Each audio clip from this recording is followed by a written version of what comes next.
Hi, anyone and everyone. This is Kim, the Humble Hermit from Come As You Are Oracle. I'm going to do a collective for today. Today is November 22nd, 2025, Saturday. You may follow me on the Talk the Tube, my blog, or not. Totally up to you. Take what resonates, leave what doesn't. If it doesn't fit, don't make it fit. If some of it fits, fabulous. God's kiss. We love that for you. Whatever doesn't, leave it on the table for someone else. We don't want you taking on energy that wasn't meant for you. Okay. I swear to God, one day I'm just going to have to post bloopers. Like, I should just post bloopers because I just went to do this and I said something and then I was like, wait, what? What did I say? I'm gonna have to post bloopers. I should post that one actually. I think the thing that annoys me is they're shorts, but they come up as videos and it counts as my count for like my YouTube videos, which I don't think it should because it's so freaking short. It should be its own separate thing, kind of like a posting, but it's not. So that's why I don't post that often unless it's actually a reading. I try not to post. Um, this is Kawaii Oracle by Hattie Thorne. You can find this at hattiethorne.com. She also has an Etsy shop. Cards look like this. They're cute Christmas cards. She still has them online if you're interested. I think 55 or 60 $65 for a deck. I have two copies. I have one in my car. Like, I think they're cute. We got 4 on the table, 5 on the table. Okay, hold on. Hold on. I want them in the order that they fell out as best as possible. Look at that. Let's do one more shuffle. I'm kind of doing like a bunch of readings today. I kind of got called to pull some decks and do some readings. I'm trying to make them like kind of shorter, not longer. You know, if you want to comment about it, you can. If you like a longer read, if you like a shorter read, I don't know. Like, I always go back and forth. I don't usually care when I watch other readers. Like, if it's short, I'll watch it. If it's long, I'll watch it. I don't know. I just always wonder what you guys think. And I never ask either. I always feel like an asshole. We got coffee. We've got kitten. We've got home. We've got penguin. Pine cone. Pin cone. Corn pone. Cornbread, if you didn't know. And bottom of the deck, cookie. My mom always called cornbread corn pone. Always. Always. It's a southern thing, right? Am I not crazy? It's a southern thing. All I know is her father grew up in Kentucky. That's all. Kentucky. That's all I know. That's about as southern as we get. And her grandmother, my great grandmother, was full Native American. That's all I know about my grandfather's side of the family. That's literally all I know about my grandfather's side of the family. That's it. That's it. That's all I know. He grew up in Kentucky. Pike County? Pike Town? Pike County? Okay, I literally just turned the light on and it went off. What are you doing to me? Confirmation. Confirmation.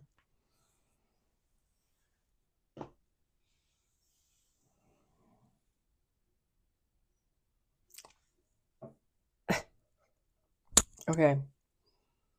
I'm sorry. I just love the cookie. I love the cookies. I love the cookies. I love the cards. They're just so cute.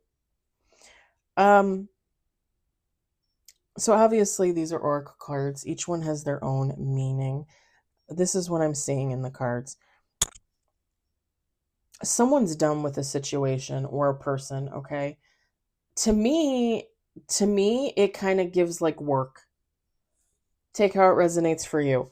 But it almost gives the vibe of like um somebody's just about had it with their job. They feel like they need to move on. They're going to look for a new job.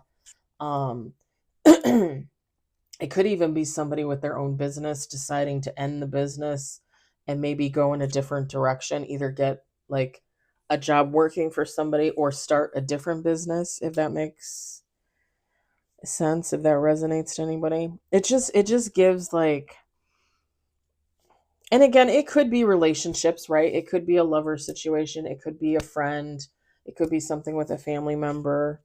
But any the coffee card says burnout, being exhausted. When I see burnout, I always think of work. Y'all, I always think of work when I see burnout. Always. Like never fails. That's what I think of. So that's why I like, to me it feels like work. It feels like career. It feels like office place or warehouse or store, whatever venue of work you work in, right? Retail, computers, office, warehouse, some type of public servant, like, like politician, doctor, lawyer, judge, nurse. Yeah, I think of those as public servants. I mean, seriously.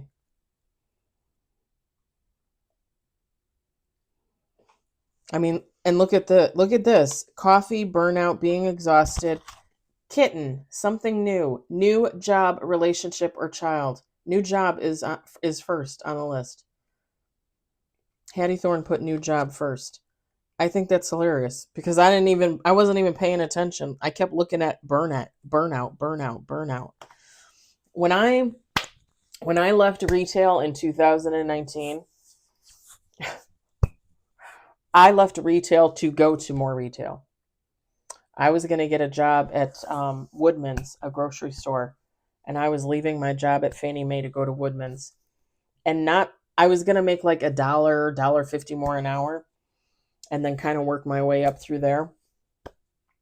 They ended up not calling me back, not like they were supposed to.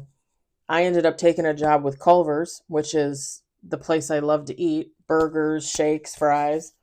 But I could not stand working there. I could not stand working there. It was not for me. And it was me. Like I was not cut out for it. I can honestly say, like, the reason why I have nothing but respect for retail, people that work in retail, waitresses, cooks, waiters, any kind of wait staff, is because I cannot do that. I cannot. Like I couldn't withstand take in all the information. I couldn't remember orders. I couldn't remember buttons on the computer. I couldn't remember how to do the shakes. I couldn't even remember how to put the Coke in the cup with the Coke machine. Like it, I'm not kidding. It was too much for me. And I used to manage Fannie Mae candies, multiple stores at a time sometimes. But working with food and customers and in that type of setting, I just could not. I could not. Working at Fannie Mae Candy, all your candy is shipped into you. All we have to do is cup it from one tray, put it in a cup, put it in a new tray, put it underneath. When people want it, we put it in a box, we wrap it up, we charge them for it, they're gone. Like I didn't have to make anything, right? Culver's, like I was gonna have to learn how to flip somebody's burger. That's a lot of responsibility to, like be the cook, to run the register, to do all the janitorial, to work the banking, the drive-through, the floor where all the tables, like I could not. I could not. And again, I have nothing but respect for those people. That's why I gladly go and continue to support and buy burgers and fries and shakes. But I cannot work there. And I think like a month and a half after I quit, I worked there for 1 week. A month and a half after I quit there, I got my job where I work now at the warehouse. And I've been there ever since. It's now been a little over 6 years. And for the most part, I love it. For the most part, I'm happy there. Like, I don't have to help people if I don't want, you know what I mean? Like, I don't have to help customers. I fulfill their orders and I do my best to pick correctly and pack it correctly. But other than that, like, I don't have to deal with people on the outside. I just have to deal with my bosses, right? I just have to pick and pack as fast as I can, and then I go home at the end of the day. I'm not the boss. I don't have to worry about anything, you know? I like that. I like not being the boss. I don't think I could ever go back to retail. Like I've thought about it, like part-time for Christmas, in the summer, if I want some summer spending money, I've thought about it. I've thought about it. I don't think I could, man. I do not think I could. I think that time in my life is over. Like I just like burnout. That was burnout. And it's funny because in the moment when I left and I finally got into where I am now, like I didn't even look at it as burnout, but it was burnout. Like when I look back on it, it was burnout. Somebody's just looking for like a new home, stability.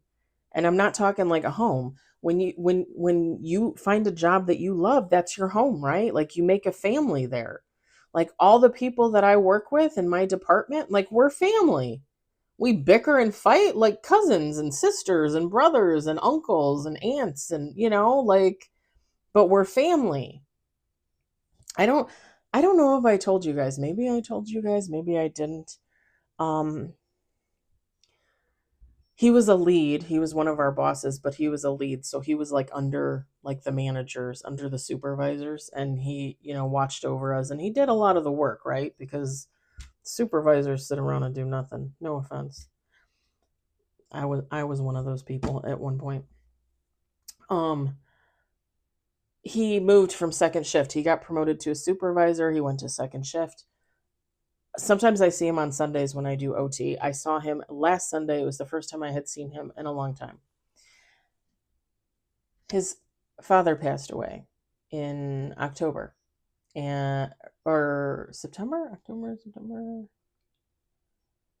No, it was October because by the time we found out, it was like 3 weeks later. And when I found out, I decided I was going to take up a collection for him and his mom and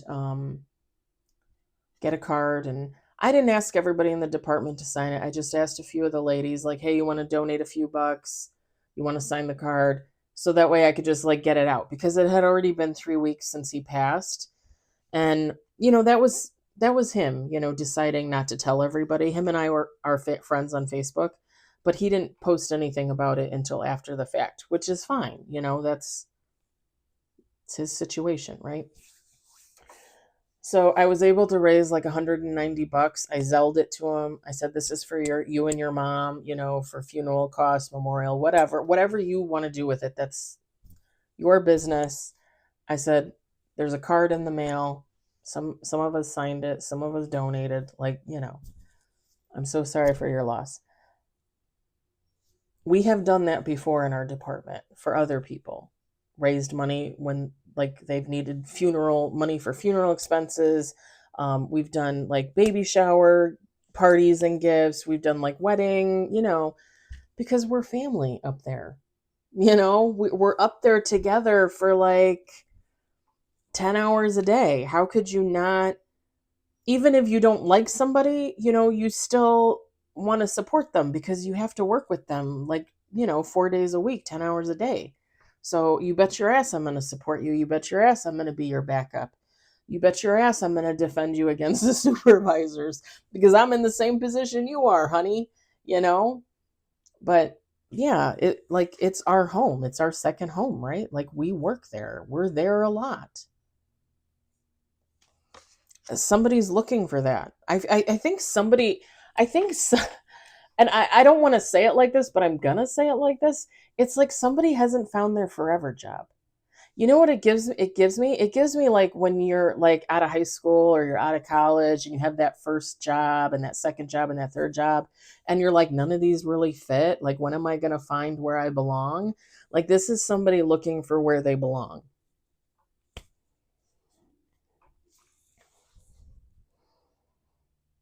And that's not to say like, again, example, like me being in retail for 20 years, it's not like I never felt like I belonged there. It's just at some point especially in that field, retail, you get tired and eventually you get worn out, you get burnout, and it's not your home. And you need to move on and find something else. And I think that goes for a lot of people with a lot of careers, not even anywhere near retail, right? I mean, and this is an old study that I saw. I think it was like in Newsweek. I don't even know, 7 years ago, maybe. Probably when I was looking for my job, because I was always looking at stuff like that. Like the average person would change jobs, would leave a job and get a new job every 3 years. And they found that it really didn't matter if you had a college degree or not. People were changing jobs. I mean 3 years? Like you only work at a place 3 years? Like I said, I just had my 6 year anniversary in September. And the most I've ever stayed at a job was 8 years. And I did that twice, when I worked for Yankee Candle and when I worked for Fannie Mae the second time. I worked for Fannie Mae before I worked for Yankee Candle for like 2 years. And then they went out of business. They got bought out the first time. When I went back to them, they were on their third owner, the original, the second, the third.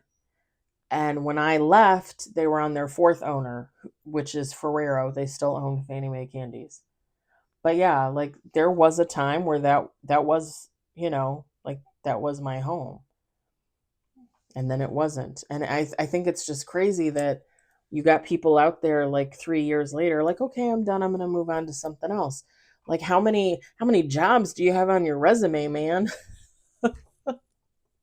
And that's not to be an asshole or be mean, but like seriously, if you get your first job out of college, let's say at like what, 21, 22, and you take a job every 3 years, by the time you're 40,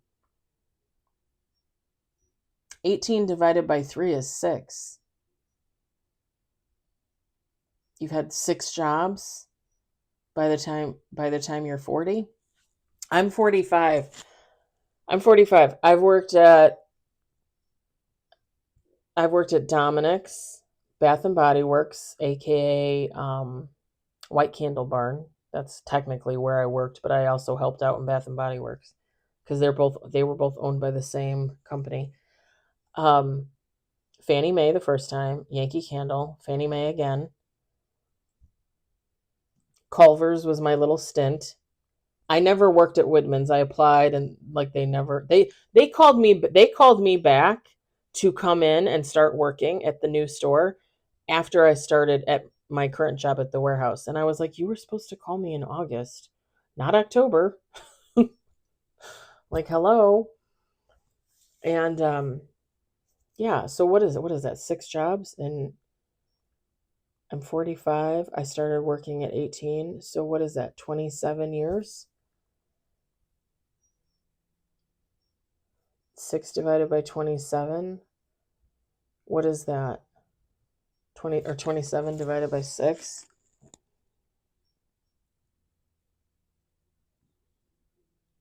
Every 4 years, technically. Even though, like I said, 2 of my jobs, I was there for 8 years. I guess I'm no better than anybody else. Go figure.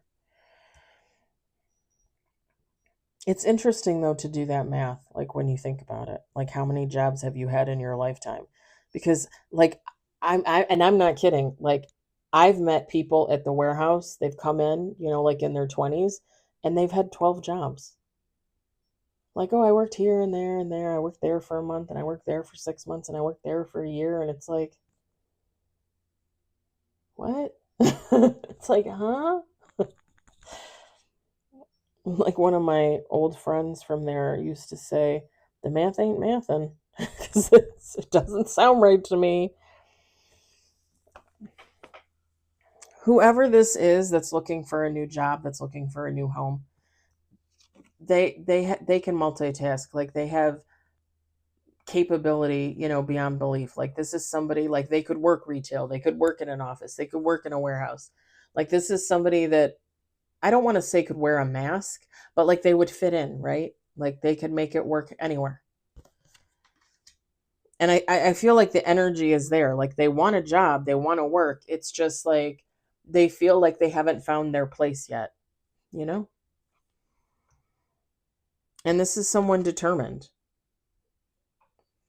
So I guess maybe I spoke too soon. Maybe I'm too critical because maybe people are out there jumping from job to job because they haven't found their home, right? Maybe.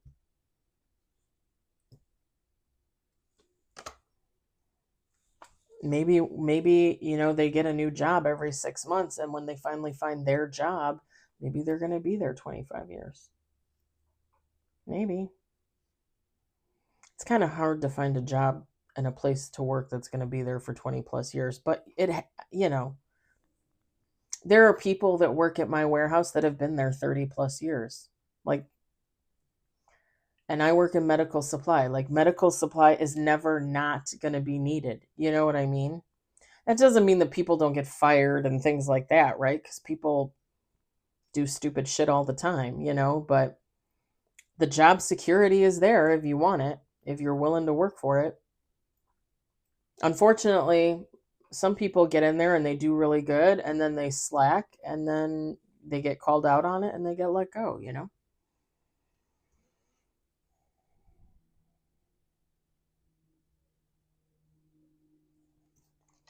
Whoever this is, if this is you, if this resonates for you, honey, you're going to find something.